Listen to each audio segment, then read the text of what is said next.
c'est la rentrée au lycée Jean de Pange. Les élèves inscrits cette année ont retrouvé leurs camarades ce matin, un moment que la proviseure et son équipe préparent depuis quelques mois déjà. Cette rentrée a été préparée tout au long de l'année dernière. Je sais que ça peut paraître surprenant, mais c'est de cette manière-là qu'on travaille.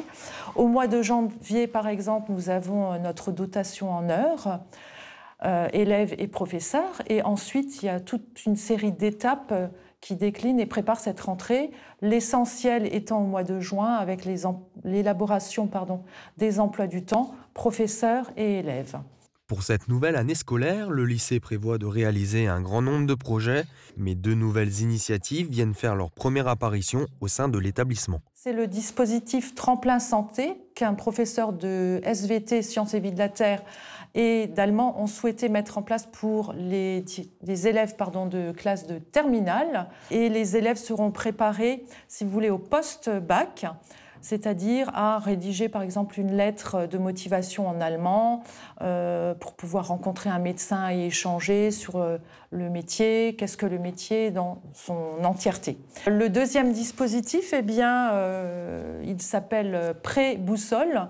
Ce dispositif se tiendra en partenariat avec le CHS de Sarreguemines. Et l'objectif, donc, c'est que chaque élève, une quinzaine d'élèves, soit tutoré par soit un médecin, soit un pharmacien. Il y aura des actions avec des visites de l'hôpital pour entrer au cœur du métier. Une rentrée positive puisque les équipes du lycée sont au complet et que tous les postes de professeurs ont été pourvus. Cette année, ils seront 90 à enseigner à près de 1000 élèves au lycée Jean de Pange. On est chez nous avec le 57. Ah, ça donne quelque chose? Non. Bah, ça chauffe au moins. Monsieur Schwartz, il vous manque lequel? À la résidence Seigneur Domitis, la Florentine, Léo n'est pas un résident comme les autres. Cet étudiant à l'IUT de Sarreguemines a été choisi parmi 20 candidats pour intégrer le dispositif Génération Part-Âge mis en place par Domitis. Le groupe met à disposition un appartement pour Léo. En contrepartie, il consacre 15 heures de son temps par semaine au seigneur de la résidence.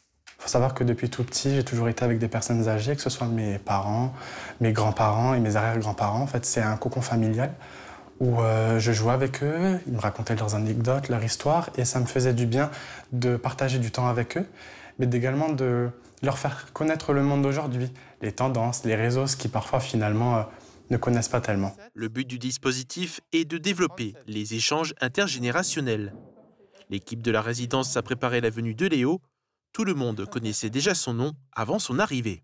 La première fois où je suis descendu, on a crié « Bonjour Léo, enfin te voilà !» Et ça fait vraiment chaud au cœur parce que c'est beaucoup de l'humain, oui, c'est du contact humain et je trouve ça vraiment magnifique de pouvoir rendre le sourire à quelqu'un. Il peut profiter des mêmes avantages comme l'accès à l'espace bien-être et recevoir ses proches.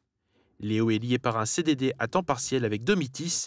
Sa mission est d'accompagner les résidents dans leur quotidien. Dans les actes de la vie quotidienne, de l'aide administrative, d'accompagnement pour par exemple aller faire les courses.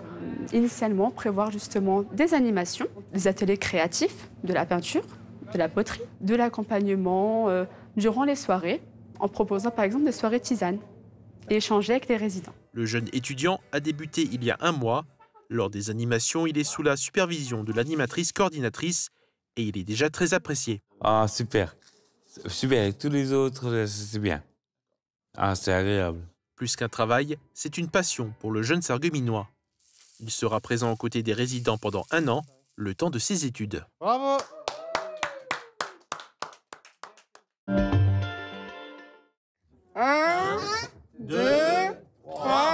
Bravo! Une nouvelle cour d'école pour les enfants à Zourthe. À partir de cette rentrée scolaire, les élèves de l'école du Ver et du Sabot peuvent profiter de nouvelles aires de jeu et d'un espace végétalisé à l'ombre.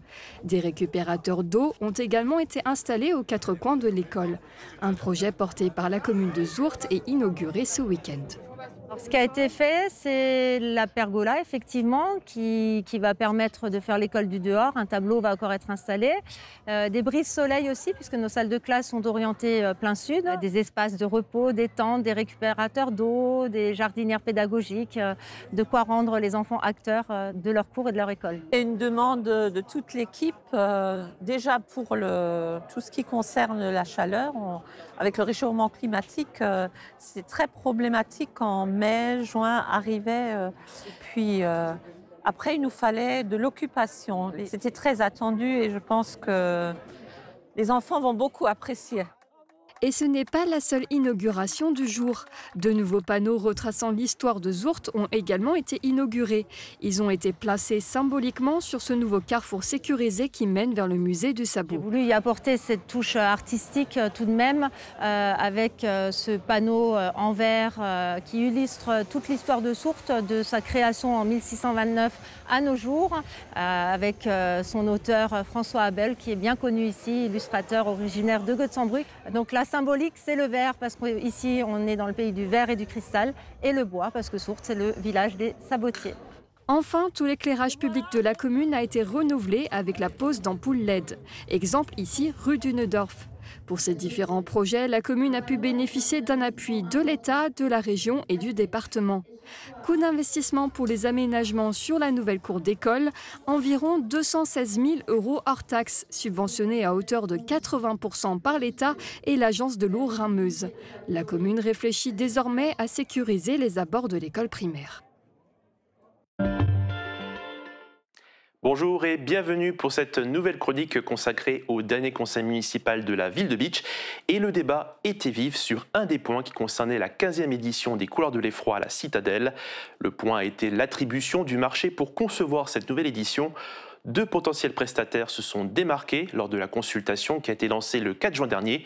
Super idée, la société Messine qui a conçu les couloirs de l'effroi l'année dernière et la société allemande Burgschenke Alsbach. Après quelques questions de l'opposition sur des détails techniques, pour ce point, le débat s'est très vite orienté sur l'événement qui s'était déroulé en parallèle au Simserhof, le fort de l'Apocalypse, qui faisait sa première édition. Le conseiller de l'opposition, Francis Vogt, a d'abord voulu savoir si cet événement organisé par la CCPB aura bien lieu cette année. Vous allez ici voir un long extrait qui rassemble plusieurs prises de parole dans le fil du débat. L'année dernière, ça a fait énormément de débats, et ce qui a été regrettable, c'est qu'aujourd'hui, est-ce qu'on a la certitude qu'on ne va pas faire à 5 km la même chose? Moi, je veux savoir ce soir, parce que la dernière fois, il y a eu tout un débat. Moi, je trouve que c'était anormal. Ce qui s'est passé, je le dis de manière claire et précise. Donc, je pense qu'aujourd'hui, que cette animation ait lieu, bonne chose, mais on ne peut pas imaginer demain avoir à 5 km la même chose.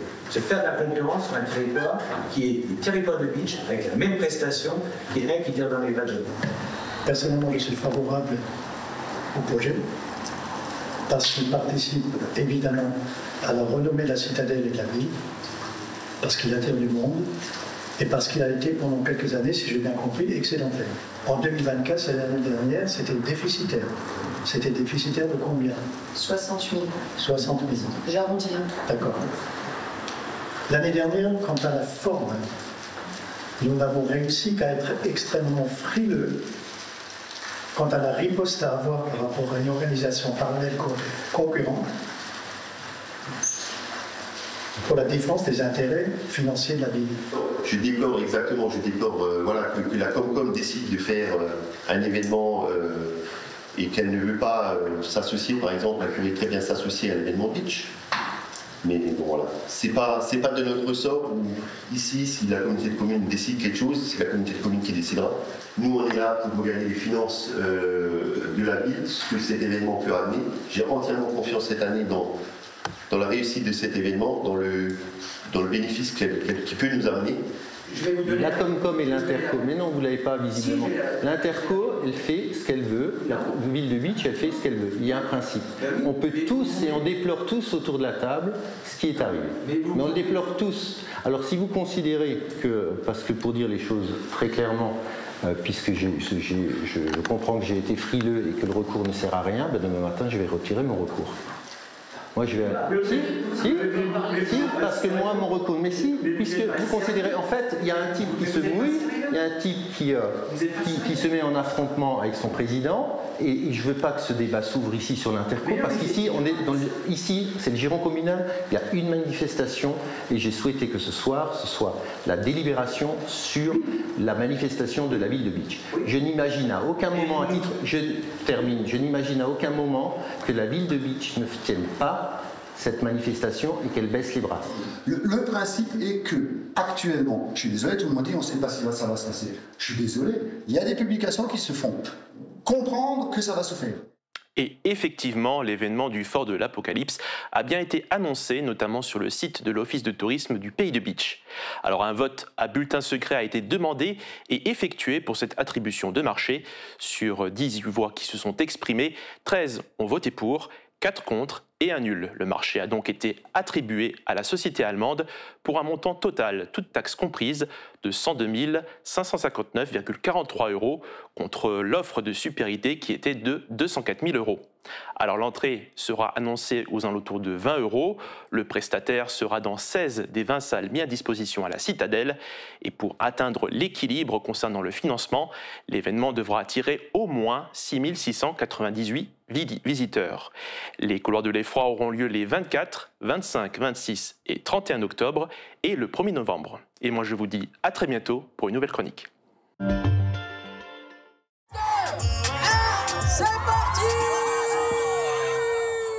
Incontournables lâchers de poudre colorée. Ils font la spécificité et le charme de la Nuit des couleurs, un événement qui s'est déroulé pour la 7e année ce samedi à Bettwiller. Et l'organisation de cette nouvelle édition n'a pas été de tout repos pour l'association Les Cœurs Éléphants en raison d'une météo capricieuse. Une première fois reportée, l'installation de l'événement s'est faite le matin sous la pluie, mais en soirée, le temps était dégagé. Pour la plus grande joie des organisateurs, la Nuit des couleurs s'est finalement déroulée sans intempéries et le public était au rendez-vous. Les jeunes notamment étaient présents en nombre. Cette année, les Cœurs Éléphants avaient fait appel à des associations partenaires pour tenir les stands de nourriture et des membres du club de twirling de Woeswiller ont fait des démonstrations. Cette année encore, tous les bénéfices seront reversés au profit de l'école Ecréadis, diminuant ainsi les frais de scolarité pour les familles.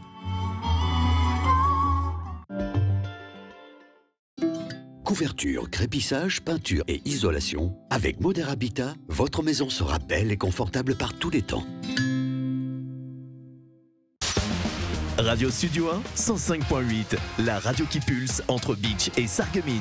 De la pop, du rock, des années 80 et une équipe qui vit la musique à fond. Radio Studio 1. Super U Rohrbach vous accompagne au quotidien et par tous les temps. Un déménagement en vue, louez nos véhicules jusqu'à 20 mètres cubes. Et pour un coup d'éclat sans orage, direction la station de lavage. La météo avec U, commerçant autrement. Bonjour tout le monde, je suis très heureuse de vous retrouver dans un tout nouveau décor et avec un nouveau concept. Chaque jour, je vais vous poser une question et vous pourrez y répondre dans les commentaires sur notre page Facebook. Forcément, aujourd'hui, elle porte sur la rentrée. Savez-vous combien d'élèves font leur rentrée dans l'académie Nancy-Metz? À vos pronostics et profitez-en aussi pour nous raconter votre rentrée. Et côté météo pour demain, on retrouvera un ciel plutôt couvert en matinée avec quelques courtes éclaircies et un faible risque d'averse qui planera tout au long de la journée. Côté température, les minimales iront de 13 à 15 degrés et les maximales de 19 à 20 degrés. Demain, nous fêtons les Ingrid et il fera jour de 6h48 à 20h14. Passez tous encore une belle journée en notre compagnie et à demain!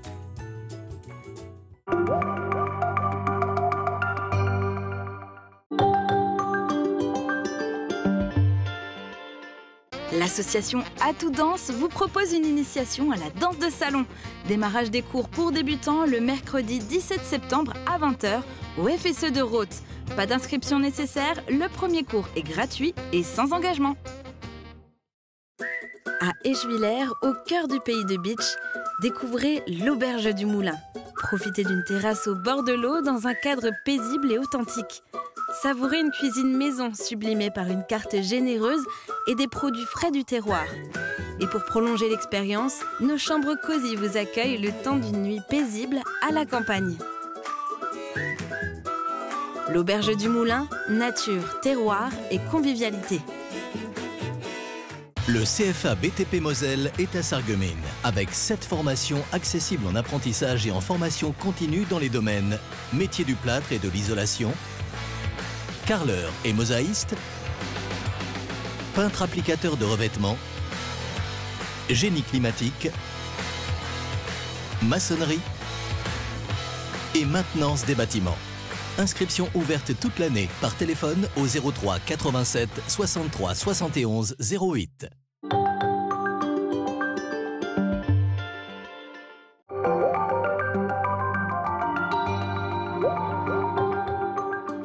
Mosaïque Cristal, c'est désormais de l'info 7 jours sur 7 avec de nouveaux reportages chaque jour. Retrouvez aussi vos programmes préférés, hop là, à la découverte du territoire. Café Grenzel avec nos amoureux du Plat, Grenzenlos, focus sur des thématiques transfrontalières, en immersion à la découverte d'un métier, Histoire d'histoire sur les traces de notre patrimoine, Polygone pour des discussions animées. Rendez-vous du lundi au dimanche à midi sur Mosaïque Cristal pour une nouvelle émission multi-rediffusée jusqu'au lendemain.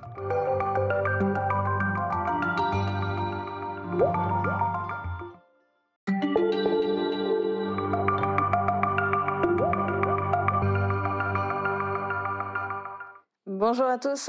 L'invité du jour, c'est le député de la 5e circonscription de la Moselle, Pascal Gent. Bonjour.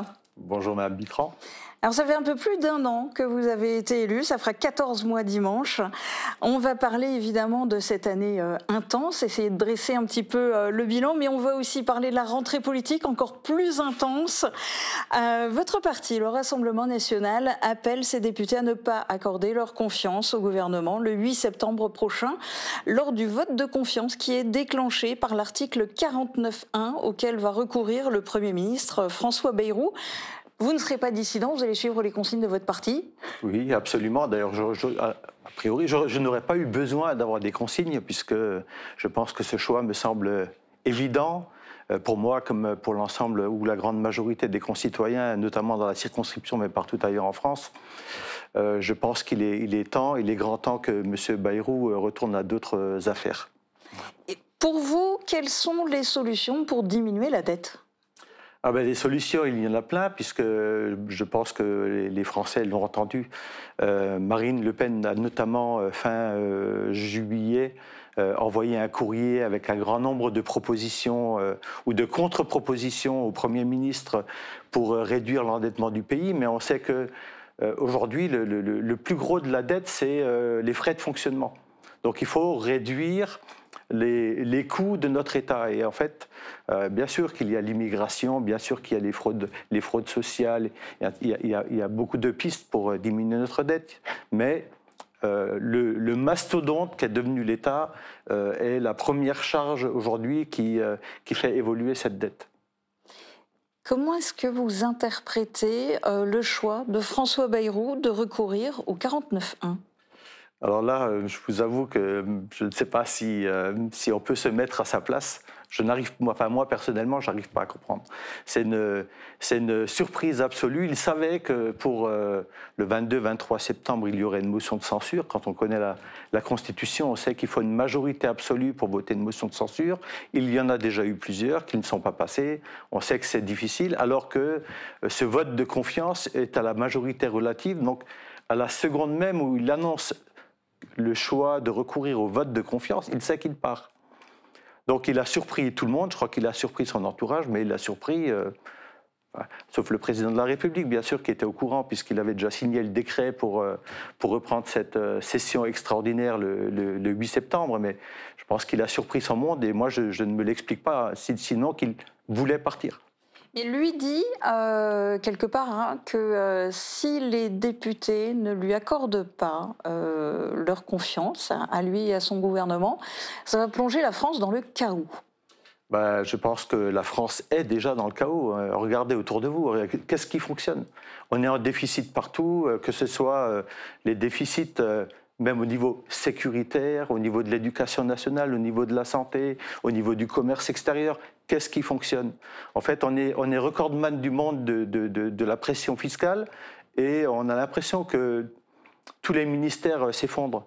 Donc, le chaos est déjà là. On s'attend depuis 1 an à une baisse de la note de la France. D'ailleurs, Il y aura une nouvelle notation, je crois, a priori le 12 septembre, dans quelques jours. Je ne vois pas sur quelles peuvent être les pistes de satisfaction pour M. Bayrou, dont je rappelle quand même qu'avant d'être Premier ministre, il était commissaire au plan pendant des années. Donc, à quoi a-t-il servi? On s'est tous demandé à quoi servait le commissariat au plan. Voilà, mais en fait, c'est un peu comme, peut-être comme Madame Ségolène Royal, qui était ambassadrice des pôles. Peut-être que c'est le même type de mission, pas très bien encadrée, qui sert juste à recaser des copains. C'est ce qu'ils font depuis des années, c'est ce que font de nombreux gouvernements. Et c'est pour ça que ce millefeuille d'élus est devenu aussi important et coûte aussi cher à la société française. Le 8 septembre, lors de ce vote de confiance, le Rassemblement national veut donc faire tomber le gouvernement. Est-ce que vous souhaitez aussi une dissolution de l'Assemblée nationale? Alors, c'est vrai que ce serait la suite logique. Parce qu'aujourd'hui, il faut, enfin je pense que les Français, tous les Français en ont conscience, pardon. Il faut une majorité à l'Assemblée nationale. On voit que depuis 2 ans, il n'y a plus de majorité à l'Assemblée nationale et plus rien ne fonctionne. Donc il faut une majorité claire à l'Assemblée nationale. Il ne faut pas seulement le départ de M. Bayrou, mais il faut appliquer une politique. Il faut avoir une ligne.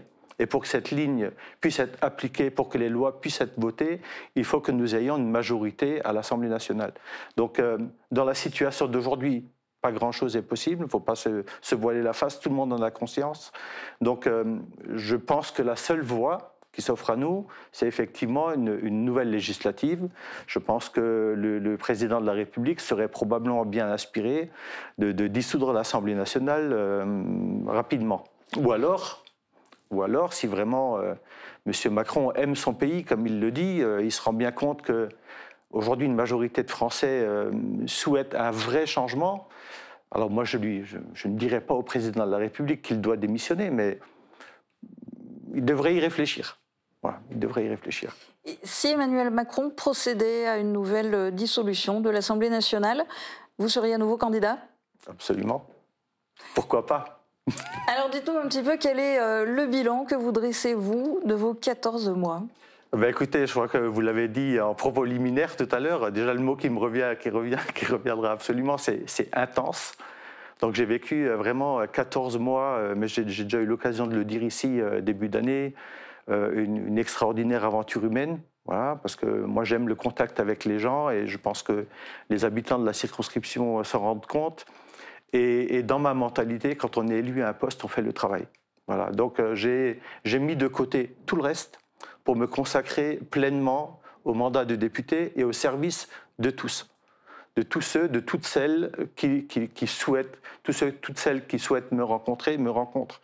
Je fais vraiment des efforts de disponibilité, et je fais aussi des efforts de présence à l'Assemblée nationale parce que je me plais souvent à rappeler cela, c'est que le rôle du député, c'est d'écrire, de voter la loi, de contrôler l'action du gouvernement et des politiques publiques. Donc ce travail-là, ce premier travail du député se fait à Paris. Donc j'essaye, enfin je me donne beaucoup de mal pour être très présent à l'Assemblée nationale. Et en plus de ça, le temps que je ne passe pas à Paris, je le passe vraiment dans la circonscription, un peu partout dans la circonscription. J'essaye de répondre à toutes les invitations, bien sûr, c'est pas toujours évident, mais voilà, je travaille beaucoup, voilà. À l'Assemblée nationale, quels sont les votes dont vous êtes le plus fier, qu'ils soient pour ou contre? Écoutez, la suppression des ZFE, par exemple. Voilà, ça c'était quelque chose, je pense que c'est une grande victoire de notre parti. C'était une loi qui n'avait pas de sens, qui n'avait d'intérêt que de punir et d'empêcher les gens qui ont de faibles revenus et des voitures souvent âgées qu'ils ne sont pas en capacité de remplacer, de les empêcher de rentrer dans certaines villes de France, ce qui est, à mon sens, inadmissible. Voilà. Donc on a notre groupe, par la voix de Pierre Murin, qui a été le porteur du texte, qui se bagarre déjà depuis très longtemps pour faire supprimer les ZFE. Pour moi, c'est une des grandes victoires que nous avons obtenues à l'Assemblée nationale. Vous avez aussi voté pour la réintroduction de l'acétamipride, un insecticide interdit en France depuis 2018. Pour vous, la compétitivité des agriculteurs français passe avant la santé et l'environnement? Alors, c'est un peu plus compliqué que ça. Non, mais c'est vrai, c'est un peu plus compliqué que ça parce qu'en réalité, on a voté pour un texte. Okay. Dans ce texte, il y a un article, c'est le texte sur la simplification agricole. Et dans ce texte, il y a un article qui prévoit la réintroduction de l'acétamipride, une molécule qui fait partie de la famille des néonicotinoïdes, mais ce n'est qu'une molécule, ce n'est pas toute la famille des néonicotinoïdes. Bon, cette molécule n'est utilisée que par 1,6% des agriculteurs. Les agriculteurs en consomment moins que les particuliers dans l'usage domestique. Parce qu'on a tous des insecticides chez nous, des différents produits, dans lesquels l'acétamipride est autorisé. Mais on ne l'interdit que pour les agriculteurs et c'est utilisé que dans le type de récolte, de 2 récoltes bien précises, la noisette et la betterave. Voilà, donc non, la santé, elle est importante. Par contre, ce que moi, je ne comprends pas, c'est pourquoi tuer une filière chez nous, alors qu'on va acheter ces produits dans d'autres pays autour de nous, puisque à terme, ça nuit au prix de revient de ces produits. On ne serait plus en capacité de les produire, on les achèterait ailleurs. Et la France est le seul pays à interdire cette molécule. C'est-à-dire que tous les autres producteurs autour de nous... On peut aussi se dire qu'il faut bien qu'il y en ait certains qui commencent et que les autres suivent. Ben, alors ce serait bien que ce soit l'Union européenne qui commence et qui l'interdise à l'échelle de l'Europe. Pour tout le monde, pour tous les agriculteurs, et pas qu'on l'interdise là, chez nous, à Sarreguemines, et qu'à côté, à Sarrebruck, on puisse l'utiliser. C'est un peu illogique. Alors, en tout cas, tous ces débats, ça vous plaît, vous l'avez dit. Absolument. En cas de dissolution, vous seriez à nouveau candidat. En attendant, il y a d'autres échéances électorales qui arrivent à grands pas, les élections municipales. Vous briguez la ville de Sarreguemines et la présidence de la communauté d'agglo? Alors, au jour d'aujourd'hui, je ne brigue rien. Voilà, c'est vrai qu'il y a des rumeurs qui courent que je ne peux pas empêcher. On m'a donné pour mission l'année dernière. On m'a dit, tu es député à Sarreguemines, il est normal que le député organise pour notre parti les élections municipales dans la circonscription et donc Sarreguemines. Et donc effectivement, depuis quelques mois, je rencontre des personnes, bien sûr, il y a des gens qui viennent me voir, il y en a d'autres que j'appelle moi directement pour essayer de constituer une liste à Sarreguemines. Et voilà, donc c'est un travail qui est en train de se faire. Avec vous comme tête de liste? Pas avec, alors, aujourd'hui... Voilà, je vous le dis en toute transparence. Voilà, j'aime pas trop faire de la langue de bois, j'aime bien dire les choses telles qu'elles sont. Aujourd'hui, on n'a pas de tête de liste. Voilà, j'avais une tête de liste qui s'est désistée. J'ai un autre contact actuellement que je souhaite proposer pour cette tête de liste. Mais voilà, j'avoue que c'est compliqué. Vous, en aucun cas? Je ne dis pas moi en aucun cas. Jamais, faut jamais dire jamais, n'est-ce pas? Mais non, rien n'est exclu. Effectivement, rien n'est exclu, mais aujourd'hui, ce n'est pas la piste privilégiée. Voilà. Aujourd'hui, je m'attache à faire mon travail de député. Je le ferai jusqu'au dernier jour de mon mandat. Qu'il s'arrête l'année prochaine, l'année d'après ou dans 5 ans, peu importe quand, je resterai député le plus longtemps possible. Si je ne trouve pas d'autres solutions à Sarreguemines, éventuellement, si vraiment je ne trouve pas de tête de liste, la dernière solution qu'il conviendrait d'adopter, ce serait que je m'y mette moi-même. Voilà. Mais ce n'est pas la solution. En ayant ensuite à choisir, puisque non cumul des mandats. Non, mais là, le choix est vite fait. Moi, vous savez, je n'ai pas de difficulté avec ça. Je l'ai toujours dit, je suis absolument contre le cumul des mandats parce que je sais bien qu'à la municipalité de Sarreguemines, on m'a demandé de revenir sur cette loi. Moi, je trouve que c'est une bonne loi. Je suis député. Ça me prend 7 jours sur 7. Je n'aurai pas le temps d'être maire. Donc si demain, effectivement, je devais briguer un mandat de maire ou de président de la communauté d'agglomération, évidemment que je démissionnerai immédiatement de mon mandat de député. Je ne ferai pas 2 choses en même temps. Voilà. Vous seriez le local? Je serai local, oui, absolument. Après, à un moment, il faudra choisir à quel endroit je serai le plus utile. Et donc on verra aussi dans les prochaines semaines, en fonction de dissolution ou pas, ce qui va se passer. Moi aujourd'hui, je suis toujours dans l'optique de rester député. Voilà. Faisons simple. S'il y a une dissolution, je me représenterai pour un nouveau mandat, même si le premier mandat aura été effectivement très très court. Mais je me représenterai pour un nouveau mandat. Les municipales, c'est l'année prochaine, on verra d'ici là. Et on en reparlera, on aura l'occasion d'en reparler. Merci beaucoup d'avoir été l'invité du jour sur Mosaïque Cristal. Merci pour votre invitation.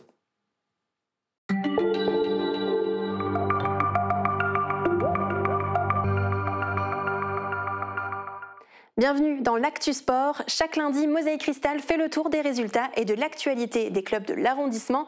On démarre à Bitche où un événement international inédit était organisé ce week-end sur le circuit du Martinstal. L'Union motocycliste bitchoise y accueillait la finale du championnat ADAC MX Masters.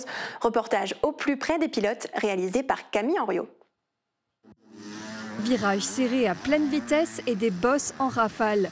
Les pilotes de motocross ont été mis à rude épreuve ce week-end au championnat international ADAC MX Masters à Bitche. En piste, 250 pilotes venus du monde entier. Acrobatie, freinage et accélération, pas toujours facile de tenir la cadence face à des adversaires redoutables. Une deuxième manche où je fais un bon début. Après, je me suis fait sauter dessus au fond et je repars avec un problème d'embrayage. Après, j'ai les lunettes qui ont cassé aussi. Donc, une manche vraiment compliquée, mais quand même content d'être là et d'avoir passé la qualif hier. Loïc Keffer était l'un des jeunes espoirs du club bitchois UMB, lui qui s'est classé en tête récemment du championnat Alsace-Lorraine. Il arrive finalement 34e sur 40 pour cette deuxième manche du championnat ADAC MX Masters. C'est le pilote suisse Nico Greutzmann qui arrive en tête de cette deuxième manche dans la catégorie 250cc, la Youngster Cup. J'ai pris un bon départ. Je suis entré dans le premier virage en deuxième position, mais j'ai pris la tête dès la première section après le départ et j'ai pu contrôler la course du début à la fin. Les pilotes pouvaient également tenter leur chance sur les deux autres catégories, Junior Cup 85 et la MX Masters. D'ailleurs, quelques grands champions étaient présents pour cette grande première à Bitche. Parmi ces têtes d'affiche, Jordi Tixier, l'un des pilotes phares de cette saison, catégorie MX Masters, mais aussi Romain Fèvre, champion du monde de motocross. Il a débuté sa carrière ici au club bitchois UMB. Ça fait toujours du bien de revenir ici, vraiment là où presque tout a commencé pour moi. Donc de voir surtout les personnes du club et tout ça qui se donnent toujours autant de mal pour avoir une épreuve comme celle-ci, c'est toujours satisfaisant. C'est la première fois que l'Union motocycliste bitchoise accueillait cette compétition de motocross d'envergure internationale. Une vraie réussite pour le club puisque près de 10 000 personnes étaient présentes lors de ce week-end événement. Un record absolu de fréquentation autour et sur cette piste bitchoise qui fête cette année ses 50 ans. Et sur le podium du championnat MX Masters, on retrouvait le Belge Liam Everts à la première place, l'Allemand Max Nagel à la deuxième place et le Français Jordi Tixier à la troisième place. Focus sur le foot maintenant, le Sarreguemines FC s'est déplacé ce week-end à Schiltigheim pour la deuxième journée du championnat de Régional 1. Première désillusion pour les faïenciers avec une défaite 3-2. Une véritable déception puisque le SFC menait au score après la première mi-temps grâce à un doublé de Lucas Schnepp. Mais Schiltigheim s'est ensuite imposé. Après une victoire et une défaite, Sarreguemines figure logiquement en milieu de classement à la 8e place. Mais on n'en est qu'au début du championnat. Le prochain match sera à domicile ce samedi 6 septembre au Stade de la Blise contre Weiersheim. Et des équipes du secteur ont fait leur entrée en Coupe de France. Malheureusement, une majorité d'équipes de notre arrondissement ont été éliminées. Celles d'Arren et Schmidtvillers, Ypelin, Lixin-les-Roulins, Enchambert, Wiesvillers-Wölflin, Sourtes, Resch, Schorbach, Bitche et Ambach. Mais certaines se sont qualifiées pour le 3e tour. Neufgrange-Schiltzheim, Bliesbruck, Rimelin, Rohrbach et Montbronn. Et l'anecdote du week-end avait lieu justement lors d'un match de Coupe de France entre l'AS Neunkirch et l'US Nousvillers. Marco Maillon de l'équipe de Nousvillers a affronté pour la première fois son père, licencié à Neunkirch. Un moment plutôt rare. Et c'est Nousvillers qui s'est qualifié pour la suite de la compétition avec une victoire 6-0. Foot toujours, mais cette fois pour les plus jeunes, le club de futsal de l'Albe a organisé la première édition de l'Albe Cup, un tournoi de foot à 8 samedi. 16 équipes U11, soit 160 joueurs, se sont affrontés sur le stade de Resch à Sarralbe et c'est l'équipe de l'EN Saint-Avold qui a remporté ce premier tournoi. On fait le point sur les prochains événements sportifs à noter sur vos agendas. Dimanche auront lieu les Foulées du Cristal à Saint-Louis-les-Bitches, une course de 10 km ouverte à tous. Le départ se fera à 10h. Et si vous cherchez des informations sur des clubs locaux, la ville de Bitche organise un forum des associations. Des démonstrations, des ateliers et des moments d'échange seront proposés ce dimanche de 10h à 17h au quartier Tessier à Bitche. Si vous faites partie d'un club de l'arrondissement de Sarreguemines et environ, envoyez-nous vos résultats pour les mettre en lumière sur Mosaïque Cristal. Merci d'avoir suivi l'Actu Sport.